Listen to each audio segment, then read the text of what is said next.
Assalamualaikum warahmatullahi wabarakatuh. Pagi ini kita akan belajar bersama Budaya dari SD Muhammadiyah 3 Assalam.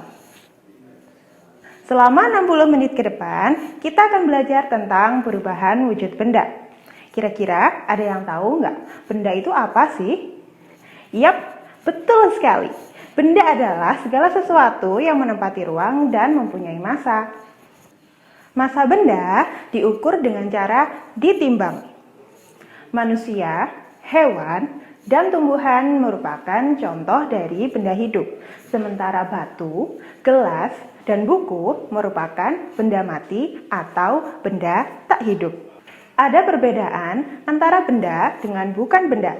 Jika benda adalah sesuatu yang menempati ruang dan mempunyai massa, maka bukan benda adalah sesuatu yang tidak menempati ruang dan tidak mempunyai massa, sehingga tidak dapat diukur atau ditimbang.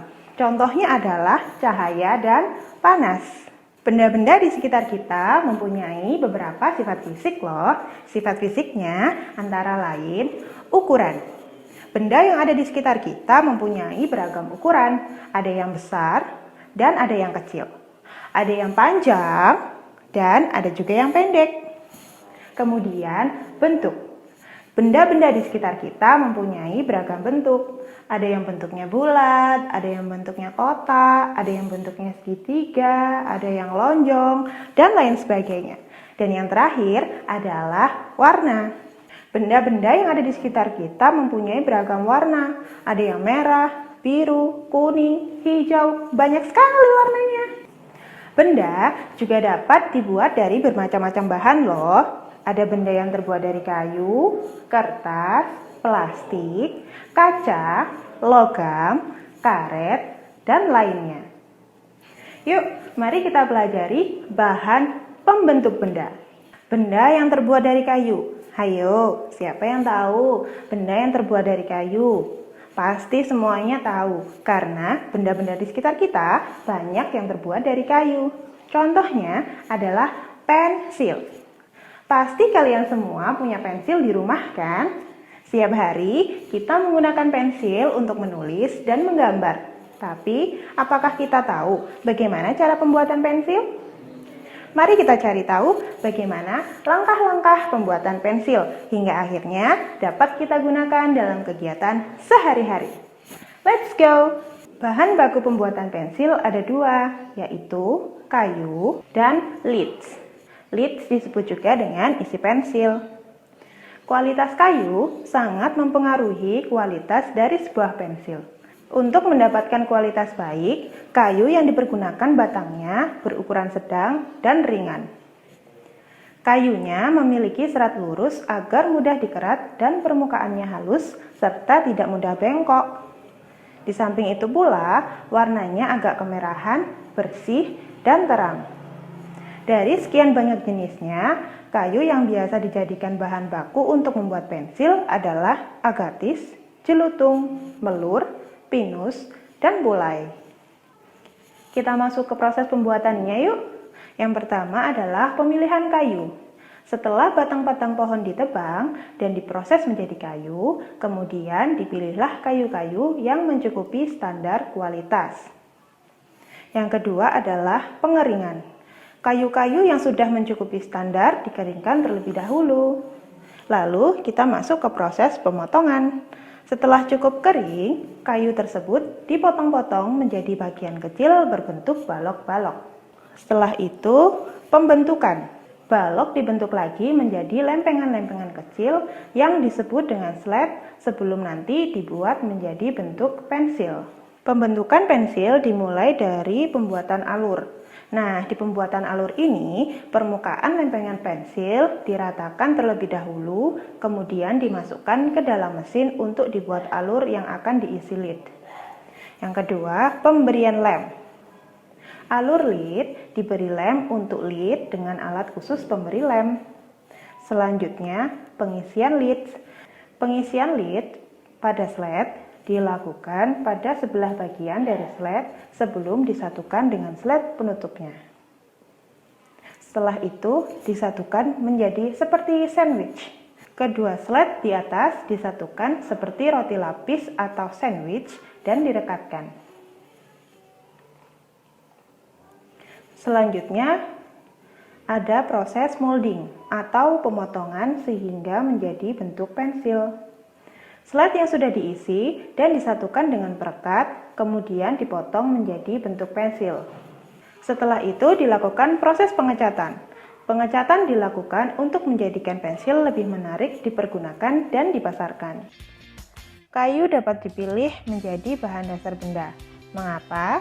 Karena kayu mempunyai banyak keunggulan. Keunggulan kayu adalah mudah dibentuk. Beberapa benda yang terbuat dari kayu jati dapat bertahan sampai puluhan bahkan ratusan tahun. Kelemahan benda berbahan kayu adalah tidak tahan api, sehingga mudah terbakar. Namun, ada beberapa jenis kayu yang mudah terserang rayap atau serangga lainnya. Nah, di sekitar kalian pasti banyak benda-benda yang terbuat dari kayu dan bermanfaat bagi kehidupan manusia. Contohnya, lemari, kursi, pensil, dan lain sebagainya. Kemudian, benda yang terbuat dari kertas. Banyak benda yang terbuat dari kertas. Kayu adalah bahan dasar untuk membuat kertas. Pembuatan kertas dilakukan secara bertahap di pabrik. Kayu-kayu besar dipotong hingga sebesar korek api. Setelah itu, kayu dipanaskan hingga menjadi bahan lunak seperti bubur. Bubur inilah yang disebut bubur kertas atau pulp. Proses selanjutnya, pulp diberi pewarna dan disaring hingga kandungan airnya habis. Pulp yang sudah kering meninggalkan ampas berupa serat selulosa yang saling terkait. Kemudian, serat selulosa ini digiling hingga pipih menjadi seukuran kertas yang diinginkan. Seperti buku tulis yang biasa kita gunakan.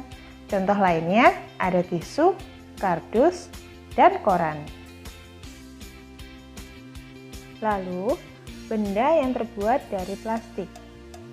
Sekarang ini, banyak sekali benda berbahan dasar plastik. Mengapa? Karena plastik murah dan tahan lama. Bahan dari plastik tidak dapat menyerap air atau tidak tembus air. Plastik pun mudah dibentuk dan ringan. Oleh karena itu, plastik dapat dibuat menjadi berbagai benda. Plastik memberikan banyak manfaat, akan tetapi plastik juga dapat menimbulkan masalah. Plastik membutuhkan waktu yang lama untuk terurai secara alami, sekitar puluhan bahkan ratusan tahun. Untuk mengurangi sampah plastik dapat dilakukan dengan 3 cara. Cara tersebut yaitu reduce, reuse, dan recycle. Reduce adalah mengurangi penggunaan plastik. Contohnya, ketika berbelanja, sebaiknya kita membawa tas belanja sendiri, sehingga tidak perlu menggunakan kantong plastik. Reuse adalah memanfaatkan kembali sampah plastik. Misalnya, sampah kemasan botol minuman digunakan untuk membuat pot bunga. Dan kemudian recycle adalah daur ulang sampah plastik. Biasanya dilakukan di pabrik. Sampah plastik diolah menjadi barang baru yang dapat dimanfaatkan lagi. Jangan lupa 3R ya. Bahan untuk membuat benda tidak hanya berasal dari kayu, kertas, dan plastik. Ada beberapa benda yang terbuat dari kaca, logam, dan karet. Benda yang terbuat dari kaca antara lain gelas, piring, mangkuk, kacamata, akuarium, jendela, dan peralatan laboratorium. Kaca memiliki sifat kedap air dan tembus cahaya. Oleh karena itu, kaca digunakan untuk membuat benda yang tahan air. Lalu, benda-benda yang terbuat dari logam, contohnya adalah panci, penggorengan, sendok sayur, sendok makan, kerangka mobil, dan pagar rumah. Mengapa benda-benda tersebut dibuat dari logam? Karena logam memiliki sifat kuat, dapat dibentuk, dan penghantar panas. Lalu, benda yang terbuat dari karet ada penghapus pensil. Penghapus pensil dibuat dari karet. Benda-benda lainnya yang dibuat dari karet adalah ban, balon, sandal karet, bola, dan sarung tangan. Setelah ini, kita akan membahas tentang wujud benda yang ada di sekitar kita. Jangan kemana-mana ya.